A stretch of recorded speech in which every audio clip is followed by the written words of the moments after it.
Boom. Let's get them on the shelves.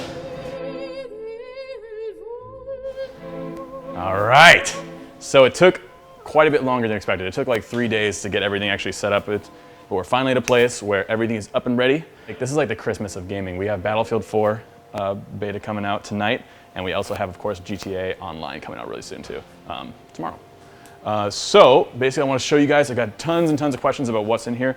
Lots of comments. By the way, shame on you guys for commenting on the cable management. You know we're going to manage the cables. We're not going to spend 3 months building this place and then just not manage the cables. So now we're pretty proud of what we got set up. I had the idea, and I had no idea how complex the idea was going to be when I did it, but I had the idea I wanted to have the computers on the walls and have them all, lit up and colored, and then have all the PlayStations, not PlayStation Sony, but the where you actually game, over remotely. And so we had to end up running about 40 feet of cable around each one. It ended up being a little more expensive than I thought it would be, but I think it's totally worth it just because, I don't know, it's fun and unique.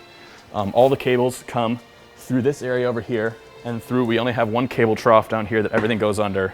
Each computer is one HDMI going all the way back, one USB. We run them into a USB hub here. So we have one USB that ends up feeding everything, and of course that has to be powered as well.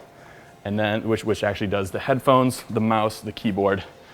Each computer has an HDCP remover, so the goal of this was we wanted to be able to have one console set up per station at a time that we can record off of. And I know that Sony announced for the PS4 that they're not going to have HDCP after a patch at some point, but that's not going to be available at launch. Bandit, for shame. We're recording right now. You can't talk. Okay, good girl. You can sit up here and you can watch. We're talking about the computers that we love. Not as much as you. Just kidding. We love them more than you. This is like a battleship. It's like a battle cruiser. And this is the flight deck. We have all the stations. And basically there's 5 each. We got the master station, which we're gonna be doing some contests in the future. This is the 5th computer. The 5th computer is inside here, which main monitor is right here. Secondary monitor is the TV. And we're gonna be doing some contests so you guys can actually come and game with us, where you'll be able to sit in the guest station and play.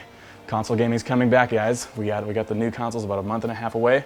And PC gaming, of course, is never going to be better, since now that all the consoles are x86 architecture, there's never been a better time to play consoles. And the beauty of this, with the Steam Box announcement, all these computers, when Steam OS comes out, we will be having more drives in there to dual boot the Steam OS. So we'll be able to function in that as well. This is the best time to live for gaming, guys. You guys, whoever's new to gaming, which is probably not many of you guys have no idea how good this is going to be.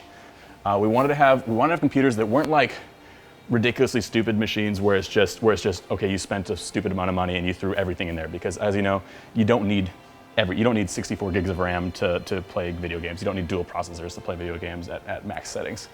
So we went for a gaming PC that was absolutely like top of the line without being like an overkill machine. So of course, the cornerstone of any gaming machine is the graphics card. We're rocking the GTX 780, which is, in my mind, I mean, the Titan is marginally faster, but it came out earlier and it costs like twice as much. So right now, GTX 780 is the best graphics card for us, especially since we do CG stuff, which requires NVIDIA graphics cards for us as well. 16 gigs of RAM. We have the 4770K Intel processor, which is like the best bang for your buck processor. It's pretty much it's the best 4-core, quad-core processor out there right now. Whereas if you look at CPU charts, you'll see like the ridiculous ones, which are super expensive, like $2,000 each, and it'll come down, and then right in this like magical little spot about 5 notches from the top, there's the 4770K at like the stupidly low price of $350 for what it does performance-wise. They're clocked right now to 4.3 gigahertz, and so they'll be able to churn through anything. And then what we found to be like one of the awesomest things for gaming right now is we're doing rated SSDs. We have 2 120 gigabyte SSDs, RAID 0'd, so it's 240 gigabytes of storage space running at just as stupidly fast. So they boot really quickly. They're able to run through with all the game capture, run the games. Everything opens up crazy fast. It's really a breeze. And Origin, basically, they worked with us to kind of come up with these specs and kind of really put them together and assembled them all for us. This is like by far, you guys saw our other build and you made fun of our cable management. We're like practical guys. We just wanted to not hit the fans and go, but Origin actually went the extra mile and did everything in here. And of course, it's liquid cooled, which allows the overclock that it has.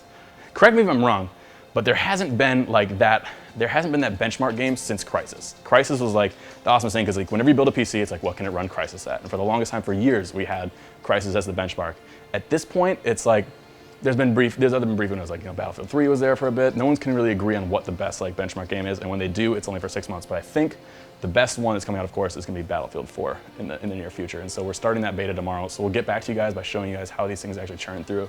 Battlefield 4, we'll be playing the crap out of the beta, and it should be a lot of fun. So glad you guys have been in for the long haul. We've been doing a lot of LAN parties coming up. As you guys have already seen, we've been doing 2 a week. There's a good chance we're switching to 3 a week very soon. And you guys, no insults to the other content that used to be on Node, but you might not be seeing as much of that around there anymore. It's gonna be pretty much LAN party all the time, which I know you guys won't be sad to hear. So we'll get back to you with more consoles and more news, and we'll show you guys as this evolves. Give me any suggestions. I would love to hear your input of what you think would be cool, because we always want to make it better. It's the people's gaming space. Just like the Rock had the people's elbow, we got the people's gaming space. All right, you guys have a good one.